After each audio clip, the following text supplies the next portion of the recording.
నమస్తే, welcome to S R TV news. బులెటిన్లో ముందుగా హెడ్లైన్ చూద్దాం.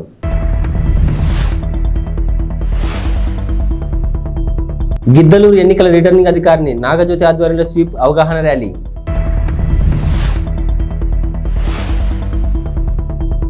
ఇంటర్ ఫలితాల్లో రాయవరం విజ్ఞాన్ జూనియర్ కాలేజీ విద్యార్థుల విజయకేతనం.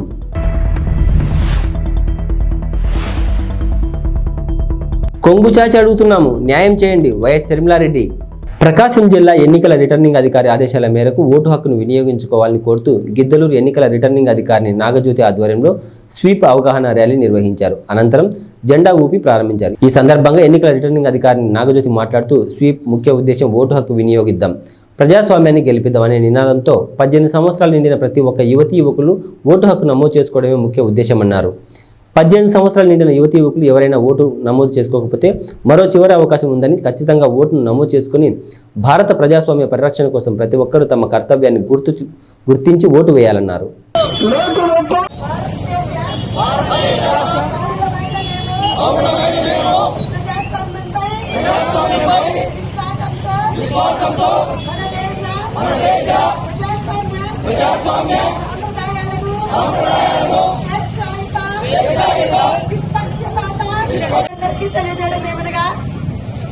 మరి ఈ స్వీప్ కార్యక్రమం యొక్క ముఖ్య ఉద్దేశం ఏంటంటే,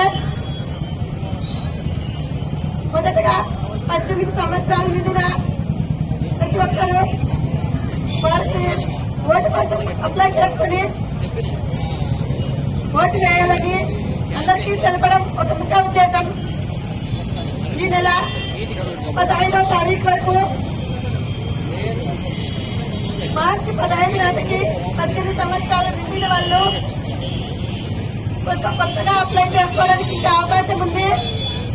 ఎవరైనా ఇప్పటికీ మార్చి 15 నాటికి 18 సంవత్సరాలు నిండిన వాళ్ళు ఓటుకు అప్లై చేసుకోకుండా ఉంటే వాళ్ళు ఈ 15వ తారీఖు లోపల అప్లై చేసుకోవాలని కోరుకుంటున్నాము.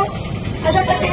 ప్లస్ ఎవరు కూడా ఎటువంటి భయభ్రాంతులకు లోను కాకుండా, ఎటువంటి ప్రలోభాలకు లొంగకుండా వారి మనస్సాక్షికి విలువ ఇచ్చి వారి ఓటును వినియోగించుకోవాలని కోరుకుంటున్నాము. అదేవిధంగా ఈ గిద్దలూరు కాన్స్టిట్యున్సీలో అందరూ కూడా మంచి ఎక్స్పీరియన్స్ ఎంప్లాయర్స్ ఉన్నారు. మీరందరూ కూడా, ప్రజలందరూ కూడా వారి ఓటును మే 13వ తారీఖున అందరూ ప్రశాంత వాతావరణంలో వారి ఓటును వినియోగించుకోవాలని కోరుకుంటున్నాను. ఆంధ్రప్రదేశ్ రాష్ట్ర ఇంటర్ పరీక్ష ఫలితాల్లో రాయవరం విజ్ఞాన్ కాలేజీ విద్యార్థులు అన్ని విభాగాల్లో అత్యుత్తమ ప్రతిభ కనబరిచారు. ద్వితీయ సంవత్సరం బైపీసీ విభాగంలో శ్రీ లక్ష్మీ మనోజ్ 1000 మార్కులకు గాను 981 మార్కులు, ప్రథమ సంవత్సరం సిఈసి గ్రూప్లో త్రివేణికి 500 మార్కులకు గాను 472 మార్కులు, బైపీసీ విభాగంలో ధనలక్ష్మికి 440 మార్కులు గాను 429 మార్కులు, ఎంపీసీ విభాగంలో మాధవీదేవికి 470 మార్కులకు గాను 459 మార్కులు సాధించారు. 400 మార్కులు పైబడి వచ్చిన విద్యార్థులు 25 మంది. ద్వితీయ సంవత్సరం బైపీసీ విద్యార్థిని లిఖిత ఇంటర్మీడియట్ విద్యార్థులతో హెచ్సిఎల్ కంపెనీకి ఎంపిక కాబడినదని ప్రిన్సిపల్ అచ్చిరెడ్డి తెలిపారు. ఈ సందర్భంగా ఎమ్మెల్యే డాక్టర్ సతీష్ సూర్యనారాయణ రెడ్డి విజయం సాధించిన విద్యార్థులను అభినందించారు. గ్రామీణ ప్రాంత విద్యార్థులకు అతి తక్కువ ఫీజులతో అత్యున్నతమైన విద్యను అందిస్తున్న విజ్ఞాన్ కాలేజీ డాక్టర్ అమ్మిరెడ్డి మిత్ర బృందాన్ని అభినందించారు. కొంగు చాపి అడుగుతున్నాం, మీ ఆడబిడ్డలను అడుగుతున్నాం, మాకు న్యాయం చేయండి అంటూ ఓవైపు రాజశేఖర రెడ్డి బిడ్డ నిలబడింది. రాజశేఖర రెడ్డి తమ్ముడు వివేకానంద హత్య చేయించిన అవినాష్ రెడ్డి ఇంకో వైపు నిలబడ్డాడు. మీకు ఎంపీగా రాజశేఖర రెడ్డి బిడ్డ కావాలా, అవినాష్ రెడ్డి కావాలా తేల్చుకోండి అని పిసిసి అధ్యక్షురాలు, కడప ఎంపీ అభ్యర్థి వైఎస్ షర్మిల పులివెందుల నియోజకవర్గ ప్రజలను కోరారు. ఓవైపు న్యాయం ధర్మం, ఇంకోవైపు అధికారం డబ్బు ఉన్నాయన్నారు. కడప నుంచి ఎంపీ అభ్యర్థిగా పోటీ చేస్తున్న షర్మిల న్యాయయాత్ర పేరిట ఎన్నికల ప్రచారానికి శ్రీకారం చుట్టిన విషయం తెలిసిందే. ఇందులో భాగంగా సొంతగడ్డ పులివెందుల నియోజకవర్గం పరిధిలోని వేంపల్లె, వేముల లింగాల, సింహాద్రిపురం, పులివెందుల్లో ఆమె బస్సు యాత్ర నిర్వహించారు. ఈ సందర్భంగా పులివెందుల్లో ఆమె మాట్లాడుతూ తీవ్ర భావోద్వేగానికి గురయ్యారు. పులివెందులలోని వెంకటేశ్వర స్వామి టెంపుల్ వద్ద బహిరంగ సభకు మేము వస్తున్నామని చెప్పి లైట్లు తీసేశారట. లైట్లు లేవంటే జగన్ ఫెయిల్ అయినట్లే, లైట్లు కావాలని తీసేశారు అంటే అవినాష్కు భయం పట్టుకున్నట్లు అని వ్యాఖ్యానించారు. కొంగు చాచి అడుగుతున్నాం,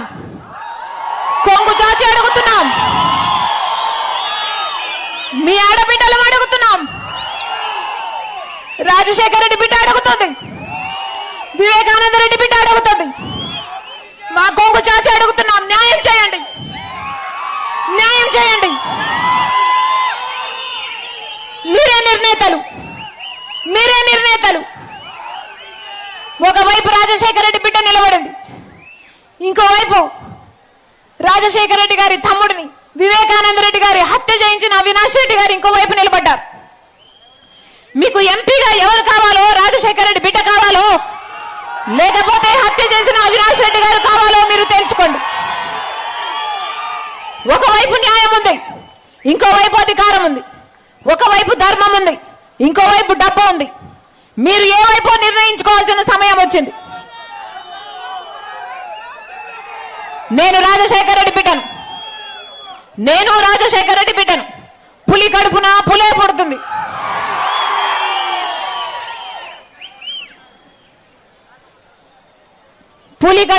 పులే పుడుతుంది. ఈ రాజశేఖర రెడ్డి బిడ్డ ఎవ్వరికి భయపడేది కాదు. అలాగే అన్యాయం జరుగుతుంటే సహించేది కూడా కాదు. ఇక్కడ అన్యాయం జరుగుతుంది కాబట్టి ఒక హంతకుడిని మళ్ళీ గెలిపించకుండా, ఒక హంతకుడు మళ్ళీ చట్టసభలకు వెళ్ళకూడదని ఈ రోజు రాజశేఖర రెడ్డి బిడ్డ ఈ నిర్ణయం తీసుకొని ఇక్కడ నిలబడింది. మీ రాజశేఖర రెడ్డి బిడ్డను గెలిపిస్తారో ఓడిస్తారో మీరే నిర్ణేతలు.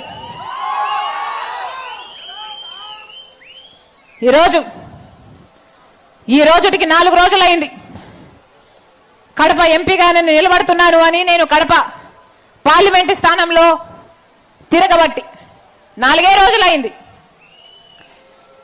4 రోజులు అయిందో లేదో ఈ రోజు వచ్చిన వార్త అవినాష్ రెడ్డి గారిని కర్నూలు జిల్లా ఆలూరు తాలూకా హోలగుంద మండల కేంద్రంలో టీడీపీ, జనసేన, బీజేపీ కూటమి అభ్యర్థి వీరభద్రగౌడ తనయుడు గిరీష్ మల్లేష్ గౌడ ఎన్నికల ప్రచారం నిర్వహించారు. ఈ సందర్భంగా అయోధ్యనగర్లో ఘన స్వాగతం పలికారు. అనంతరం కార్యకర్తలతో గడప గడపకు ప్రచారం చేస్తూ సైకిల్ గుర్తుకే ఓటు వేయాలని కోరారు. ఈ కార్యక్రమంలో టీడీపీ, జనసేన, బీజేపీ కార్యకర్తలు పాల్గొన్నారు.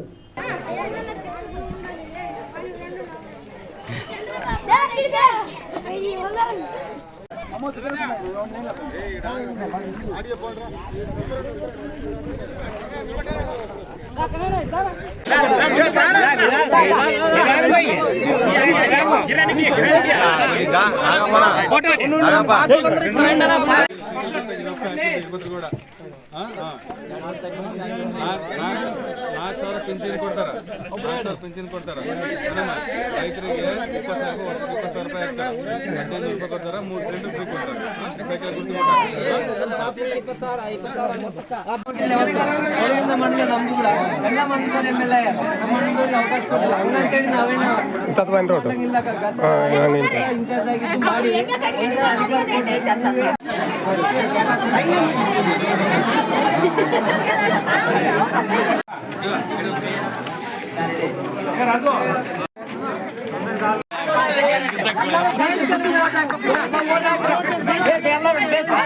ಸೈಕಲ್ ಗುರ್ತು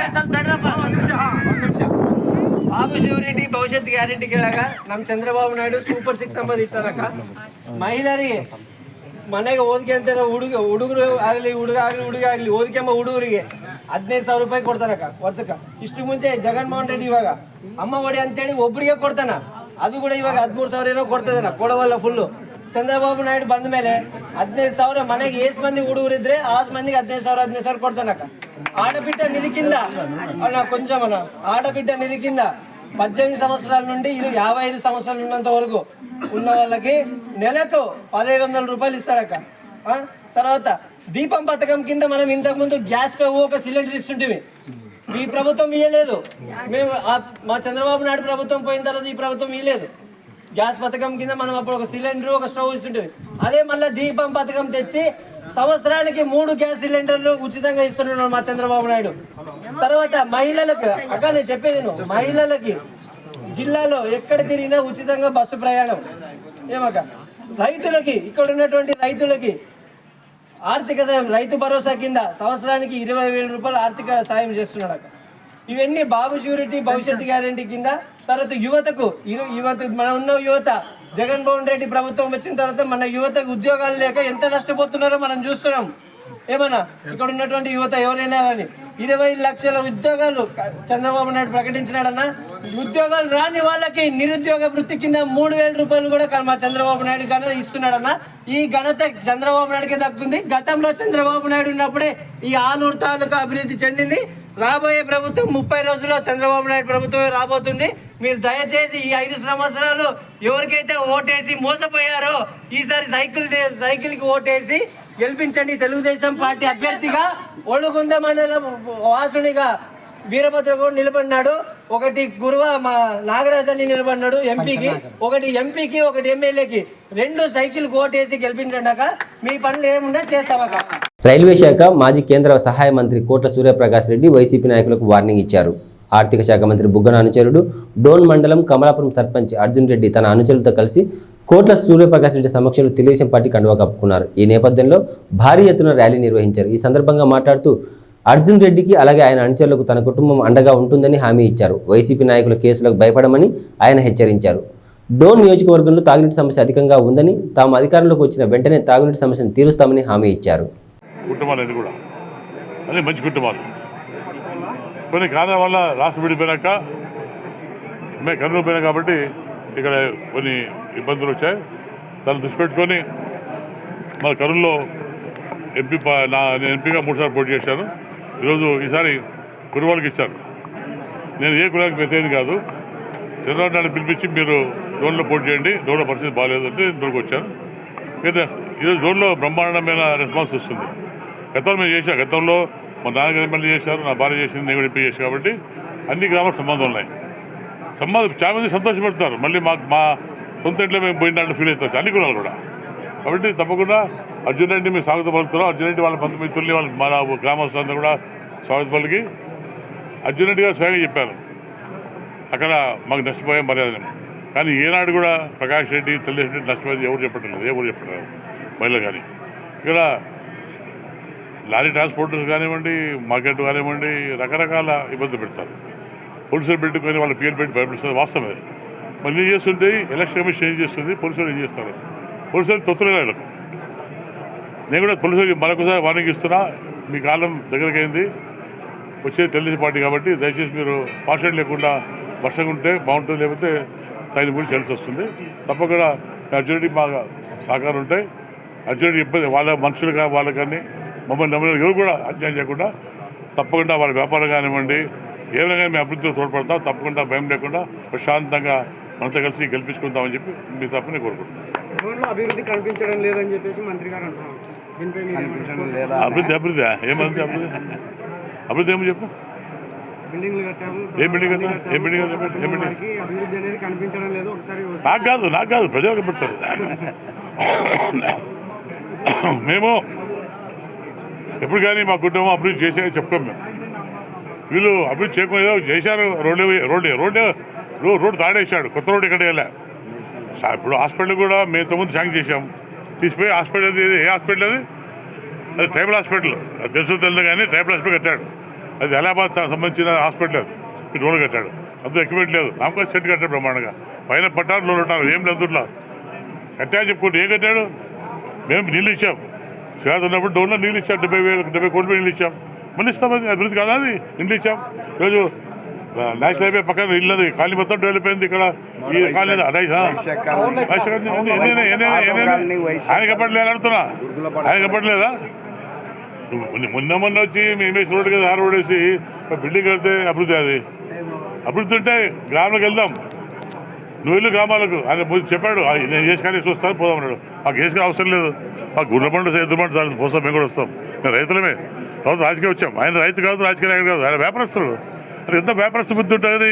ఇప్పుడు ఆయనకుగా ఏదో అభివృద్ధి ప్రజలు చెప్పాలి. అభివృద్ధి ప్రజలు ఓపెన్గా ఓటేస్తారు. ఇంత డబ్బులు ఇచ్చి కొనుక్కే పని లేదు. నేను అడుగుతాను, డబ్బులు చేసింటే నువ్వు డబ్బులు ఎందుకు పంచుతావు? నీ పేరు పోతారు, ఇప్పుడు అన్ని కూడా పోతారు. అది ఒంటిగా నడిపోతారు. అది అదే తెలిసిపోయింది. అభివృద్ధి జీరో. గెలిచేది మేమే. తెలుగుదేశం పార్టీ గెలుస్తుంది. అప్పుడు చూపిస్తాం. మళ్ళీ మేము ఆయనకు చూపిస్తాం, అభివృద్ధి చూపిస్తాం. మేము రాష్ట్ర ప్రజల శ్రేయస్సే తన శ్రేయస్సు అనుకుంటూ రాష్ట్ర ప్రజల కోసం ఎన్నో అనేక రకమైన సంక్షేమ పథకాలు ప్రవేశపెట్టిన ఘనత జగన్మోహన్ రెడ్డికే దక్కుతుందని పశ్చిమ నియోజకవర్గ ఎమ్మెల్యే అభ్యర్థి అడారి ఆనంద్ కుమార్ అన్నారు. 92వ వార్డు వెంకటాపురంలో ఎన్నికల ప్రచారంలో భాగంగా జీవీఎంసీ కోఆప్షన్ సభ్యులు బెహ్రా భాస్కర్ రావు, పశ్చిమ నియోజకవర్గం ఎమ్మెల్యే అభ్యర్థి అడారి ఆనంద్ కుమార్ కలిసి పలు ప్రాంతాల్లో పర్యటించారు. అనంతరం ప్రతి ఇంటికి వెళ్లి జగన్మోహన్ రెడ్డి చేస్తున్న సంక్షేమ అభివృద్ధి పథకాలు ప్రజలకు వివరించారు. ఫ్యాను గుర్తుపై ఓట్లు వేసి గెలిపించాలని అభ్యర్థించారు. అనంతరం రోడ్ షోలో ఆనంద్ కుమార్కు అడుగడుగున ప్రజలు భ్రమరథం పట్టారు. పూలమాలలు, మహిళలు మంగళహారతులతో స్వాగతం పలికారు. ఈ కార్యక్రమంలో అభిమానులు, కార్యకర్తలు పాల్గొన్నారు. అయితే నా తాలూకా ఆలోచన ఏంటంటే కంపెనీ ద్వారా యుద్ధం చేసి కంపెనీ మూసేస్తే అన్ఎంప్లాయ్మెంట్ వచ్చేస్తుందేమో అన్న భయం కొద్దీ మనకేం కావాలో కంపెనీని కోరుకుందాం అని చెప్పేసి మిమ్మల్ని శాంతింపజేయడానికి ప్రయత్నం చేశాను. అదొకటే నేను చేసిన తప్పు. మీరు ఆవేశంలో ఉన్నారు, నా మాట వినలేదు. ఆవేశంలో ఉండి నా మాట వినకపోయి ధర్నా అయింది, కేసులు పెట్టారు. అన్యాయంగా ఈ ప్రాంతంలో ఉన్న పిల్లలు ఆ టైంలో కేసులు పెట్టడం వల్ల ఈరోజు కూడా కోర్టు చుట్టూ తిరుగుతున్నారు.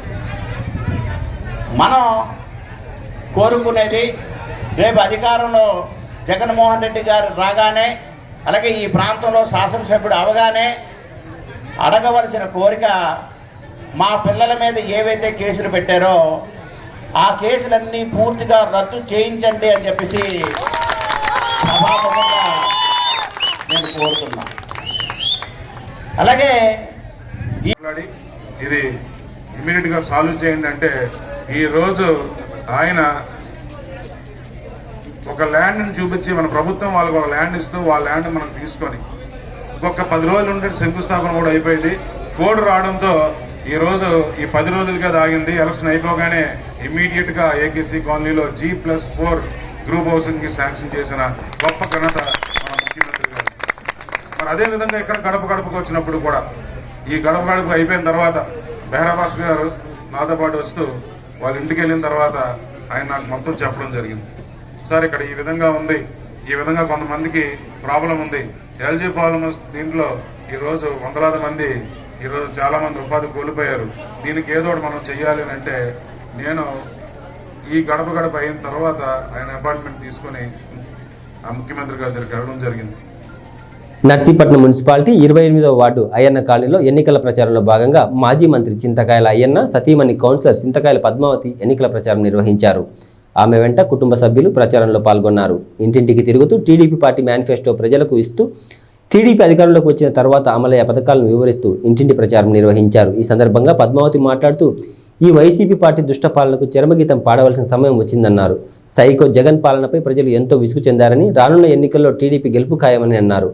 రాష్ట్రం అభివృద్ధి చెందాలంటే ఖచ్చితంగా టీడీపీ రావాలని, ప్రతి ఒక్కరూ కూటమికి ఓటు వేసి నర్సీపట్నంలో చింతకాయల అయ్యన్న పాత్రుని, అనకాపల్లి ఎంపీగా సీఎం రమేష్ని గెలిపించాలని కోరారు. ఈ కార్యక్రమంలో ప్రజలు, నాయకులు, కార్యకర్తలు పాల్గొన్నారు.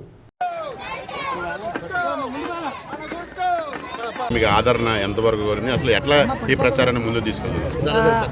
అసలు ప్రతి దగ్గర మహిళలు ఎంతో సంతోషంగా ఫస్ట్ మోడీ అని చెప్పగానే వాళ్ళ మొహాల్లో చిరునవ్వు వస్తుందండి. తప్పకుండా మేము బీజేపీకి వేస్తాం, సీఎం రమేష్ గారిని గెలిపిస్తాం, అలాగే సైకిల్ గుర్తుకేసి చంద్రబాబు నాయుడిని సీఎం చేస్తామని ప్రతి ఒక్కరూ ముందుకొచ్చి చెప్తున్నారు. ఇక్కడ 5 ఏళ్లలో మేము ప్రతి రోడ్డు, మేము సిమెంట్ రోడ్లు అన్నీ చూస్తూ ఉంటే సిమెంట్ రోడ్లు మధ్యలో కట్ చేసేసారండి. సిమెంట్ రోడ్లు కట్ చేయక్కర్లా, కట్ చేసి అంటే ప్రతి ఊర్లో రోడ్లు లేవు, బ్రిడ్జిలు లేవు, అభివృద్ధి అనేది చాలా జీరో చేసేసారు. అభివృద్ధే లేదు ఈ 5 ఏళ్లలో. అంటే మోడీ గారు ఏం చెప్పారంటే స్వచ్ఛ భారత్ అన్నారు. ఎక్కడండి అనకాపల్లిలో చూస్తే ఎక్కడ అంత డ్రైనేజ్ దోమలు, విపరీతమైన దోమ. ఎందుకు చేయలేకపోయినారు ఈ 5 ఏళ్ళు? ఎలాంటి అభివృద్ధి లేదు. కాకపోతే జనాల్లో మాత్రం అవేర్నెస్ చాలా బాగుందండి. ఈసారి ఖచ్చితంగా మేము చంద్రబాబు నాయుడిని సీఎం చేస్తాం. అనకాపల్లి నుంచి ప్రధానమంత్రికి ఒక బహుమతిగా మేము ఇస్తామని. 2 ఓట్ల క్యాంపెయిన్ ఎట్లా చాలా అవేర్నెస్ ఉందండి. పెద్ద ముసలి వాళ్ళు కూడా, చదువు ఏం లేని వాళ్ళు కూడా నేను మోడీకి ఓటు అంటే సీఎం రమేష్ గారికి ఓటేస్తామంటూ అన్నారండి. అంత అవేర్నెస్ ఉంది. నేను రమేష్ గారిని గుర్తుపడతారా లేదనుకుని మోడీ గారికి కమలం గుర్తుంటే మాకు సీఎం రమేష్ గారు తెలుసండి, మేము సీఎం రమేష్ గారికి ఓటేస్తాం. చిన్న చిన్న ఊర్లు, నిన్న పాయకరావుపేటకి వెళ్ళాం. అందులో ఒక ముసలాం వచ్చింది మా దగ్గరకు వచ్చి చంద్రబాబు నాయుడిని జైల్లో పెట్టారు అని ఎంత బాధతో ఏడుస్తూ చెప్తుందంటే అట్లాంటి వాడిని మేము ఊరికే వదిలిపెట్టాము అని కసిగా ఉన్నారండి. అంటే ఏ తప్పు చేయకుండా బాబు గారిని తీసుకెళ్లి జైల్లో పెట్టారు అనేది జనాల్లో చాలా ఉందండి, అవేర్నెస్ ఉంది. మనమేం ప్రత్యేకంగా ఇది కొత్తగా మన 2 గుర్తులు అని కన్ఫ్యూజన్ కూడా లేదండి, జనాల్లో చాలా క్లియర్గా ఉన్నారు అందరూ. మళ్ళీ యూత్ కూడా చాలా, అంటే యూత్లో ఇక్కడ మెయిన్గా అనకాపల్లిలో యూత్కి జాబ్స్ లేవు. యూత్ అందరూ కూడా ఎక్కడికి పోయినా ఫస్ట్ ఓటు మాకు మోడీకి సైకిల్కు వేస్తాము అని చెప్పి అందరూ చెప్తా ఉన్నారండి. ధర్మాన ప్రసాదరావు నాయకత్వంలో ఆయన నివాసం వద్ద పలువురు వైఎస్ఆర్సీపీ పార్టీలో చేరారు. దాదాపు 150 మంది కుటుంబాలు కండువా కప్పుకొని పార్టీలో చేరారు. ఈ సందర్భంగా మాట్లాడుతూ రాజధాని విశాఖపట్నం రాబోతుందని, జగన్మోహన్ రెడ్డి మరలా ముఖ్యమంత్రి అయితే అందరికీ మంచి జరుగుతుందని అన్నారు. ఈ కార్యక్రమంలో నాయకులు, కార్యకర్తలు పాల్గొన్నారు. వైఎస్ఆర్ కాంగ్రెస్ పార్టీని ఎంచుకోవడం ముఖ్యంగా యువకులైనటువంటి వాళ్ళు సరైన నిర్ణయం చేశారని మహేంద్రని, ఆయన స్నేహితుల్ని నేను అభినందిస్తూ ఉన్నాను. ఊరకనే టీవీల్లో ఏ పార్టీకి ఆ పార్టీ చేసుకునేటువంటి ప్రచారాల కంటే, ఊటకపు మాటల కంటే కళ్ళెదురుగా కనిపిస్తున్నటువంటి అభివృద్ధో, అమలు చేసే కార్యక్రమాలు, విధాన నిర్ణయాలు, సమాజంలో మార్పులు తెచ్చి ప్రజల తాలూకా స్థితిగతులు పెంచాలనేటువంటి ప్రయత్నం చేస్తున్నటువంటి పార్టీ ప్రభుత్వాల్ని నిలబెట్టాలి అనేటువంటి ఆలోచన యువకులు ముఖ్యంగా కలిగి ఉండాలి. ఎందుచేతనంటే ప్రజాస్వామ్య దేశాల్లో ప్రజల తాలూకా ప్రమాణాలు, జీవన ప్రమాణాలు, వాళ్ళ భవిష్యత్ అంతా పాలించేటువంటి రాజకీయ పార్టీల చేతుల్లోనే ఉంటుంది. ఎవరికో ఒకరికి ఇచ్చేసి అన్నీ బాగుపడాలంటే బాగుపడదు. మీరు ముఖ్యంగా యువకులు తెలుసుకోవాల్సింది ఆ ప్రభుత్వపు నిర్ణయాలతోటి మన తాలూ జీవితాలు మెరుగుపడడమా, తరిగిపోవడమా, దివాలా తీయడం అన్నది ఉంటుంది. చంద్రబాబు గారు ఏంటి ఇప్పుడు మీరు చెప్పండి, చంద్రబాబు ఎక్కడ నివాసం ఉంటున్నాడు? ఇక్కడికి వచ్చిన పిల్లలందరూ మీరు గమనించారా? ఎక్కడ ఉంటాడో ఈ కుర్రాలు చెప్పాలి నాకు. ఇలా అమరావతి అనే పేరుతో రియల్ ఎస్టేట్ వ్యాపారం చేస్తాడు. దానికి గాను ముఖ్యమంత్రి ఇక్కడ అవ్వాలి. అతను వస్తే విశాఖపట్నం రావాల్సినటువంటి ఎగ్జిక్యూటివ్ క్యాపిటల్ని ఎత్తేసి అమరావతిలో పెట్టి 50,000 ఎకరాలు అమ్ముతాడు 5 సంవత్సరాలు. అది కానీ అతని కుటుంబం మాత్రం ఇక్కడ రాడు. ఇక్కడ వేడిగా ఉంటుంది, ధూళి పడిపోతుంది, ఎండ ఎక్కువ ఉంటుంది. అక్కడ హాయిగా చల్లగా ఉంటుంది. హైదరాబాద్లో ఉంటుంది. అతను మనకు ముఖ్యమంత్రి. మన పిల్లలేమో ఎగిరి గెంతేసేసి సైకిలో అంటే ఏమిటంటున్నారు? నాలెడ్జ్ ఉందా? ఫస్ట్ అతన్ని అడగాలి మీరు. ఎవరైనా ఎక్కడ ఉంటాడు ముఖ్యమంత్రి అని, ఎక్కడ ఉండాలి ముఖ్యమంత్రి? అంత ఘోరం అన్నమాట. అసలు తెలుగుదేశం తాలూగా నిర్ణయం ఏంటి నాయనా చెప్పమను. విశాఖపట్నంలో క్యాపిటల్ పెట్టడానికి, ఎగ్జిక్యూటివ్ క్యాపిటల్, కార్యనిర్వాహక రాజధానిని పెట్టడానికి ఈ జిల్లాలో ఉండేటువంటి అచ్చెన్నాయుడు, రామ్మోహన్ నాయుడు, కోన రవికుమారో ఇంకొకరో తెలుగుదేశం అభ్యర్థులు, మీ అభిప్రాయం ఏంటి చెప్పండి. అసలు విశాఖపట్నంలో పెట్టడానికి మీరు అనుకూలరా, పెట్టొద్దని అంటారా? చెప్పండి, మీరు ఏం చెప్తారో చెప్పండి జనంకి.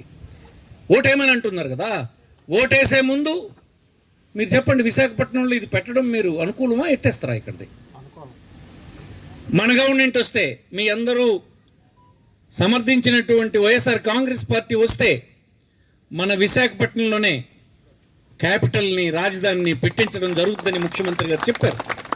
ఇది మీరు ఇంటింట ప్రచారం చేయండి. వాళ్ళు చెప్పరు. ఆ ముఖ్యమంత్రి గారు ఎవరు? పాత ముఖ్యమంత్రి గారు, వైఎస్ఆర్ తెలుగుదేశం పార్టీ అధ్యక్షులు చంద్రబాబు గారి రియల్ ఎస్టేట్ వ్యాపారానికి సపోర్ట్ చేస్తారు. ఈ జిల్లాలో పోటీ చేస్తూ ఈ జిల్లా ప్రజల తాలూకు అవసరాలకి, వాళ్ళ ఉన్నతికి పనిచేయ. రాజధాని అంటే ఏంటి? రాజధాని అంటే ఏమనుకుంటున్నారు? అక్కడ రాజధాని వస్తే మనం ఉదయాన్నే బ్రేక్ఫాస్ట్ చేసేసి రాజధానికి వెళ్ళి పని చూసుకొని రాత్రి ఇంటికి భోజనానికి వచ్చేవచ్చు. మన తండ్రులు, తాతలు ఎక్కడికి వెళ్ళేవాళ్ళు తెలుసా? చెన్నై వెళ్ళేవాళ్ళు. ఆ రోజుల్లో 2.5 రోజులు 3 రోజులు ట్రైన్లో ఉండేవాళ్ళు మన తాతలు. 75 సంవత్సరాలు ఉన్నారు అక్కడ. మనం అయిపోయింది. 3 సంవత్సరాలు కర్నూలు వెళ్ళాం, తాతలు తండ్రులు వెళ్ళారు. ఆ తర్వాత హైదరాబాద్ మార్చారు. హైదరాబాద్లో 65 సంవత్సరాలు ఉన్నాం, మనము తండ్రులు వెళ్ళారు. ఈవేళ రాష్ట్ర విభజనలో అవకాశం వచ్చింది.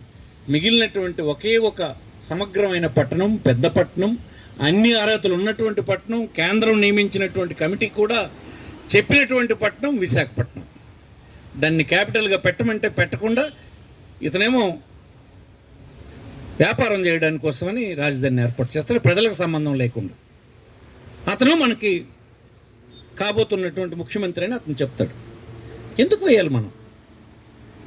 విశాఖపట్నం క్యాపిటల్ వస్తే దేశ విదేశాల నుంచి పెట్టుబడి అంతా ఇక్కడికి వస్తుంది.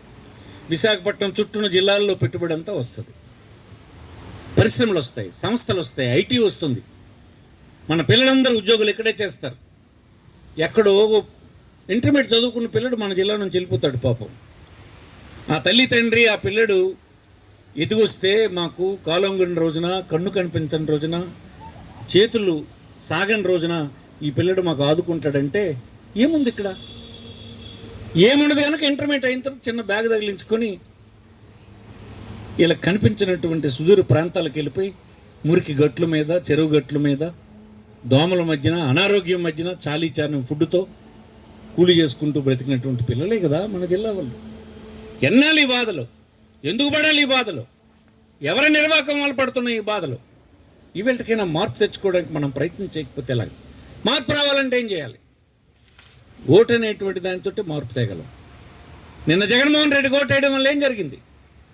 ఉద్దానంలో మంచినీటి ప్రాజెక్ట్ వచ్చింది. కిడ్నీ వ్యాధులతో చనిపోతున్న వాళ్ళకి పరిష్కారం లభించింది. పలాసలో హాస్పిటల్ వచ్చింది, వైద్యం చేయించుకోవడానికి అవకాశం వచ్చింది. మూలపేటలో సీపోర్ట్ వచ్చింది. ప్రపంచంతో శ్రీకాకుళం మరొక 6 మాసాల్లో కనెక్ట్ అయిపోతుంది. 4,000 కోట్ల రూపాయలు పెట్టుబడి పెట్టి పని జరుగుతుంది. మనం శ్రీకాకుళంలో ఏమొచ్చినాయి చూడండి. 900 బెడ్ల హాస్పిటల్ పూర్తయి రెడీ అయింది. రేపేమోట కలెక్టరేట్ ఇనాగ్రేషన్కి సిద్ధంగా ఉంది. ఏమి చేయలేదని ప్రతి ఊరా స్కూల్ డెవలప్ అయింది, ప్రతి దగ్గర హై స్కూల్ డెవలప్ అయింది. అందులో ఉండేటువంటి ఫర్నిచర్ని, డిజిటల్ బోర్డుల్ని, టాయిలెట్లని, అవసరమైనటువంటి పిల్లలకు కంప్యూటర్ని, వారికి బట్టలు, భోజనం, పెంచినటువంటి తల్లికి భారం అవుతుందేమో, కూలికి పంపించేస్తుందేమో అని చెప్పి ఆమె అకౌంట్లో డబ్బు వేసి ఎందుకోసం? ఆ పిల్లడు చదివితే, ప్రయోజకుడైతే ఆ కుటుంబం జీవన ప్రమాణాలు. ఇవి బులెటిన్ విశేషాలు. మరో బులెటిన్లో మళ్ళీ కలుద్దాం. అంతవరకు సెలవు. నమస్తే.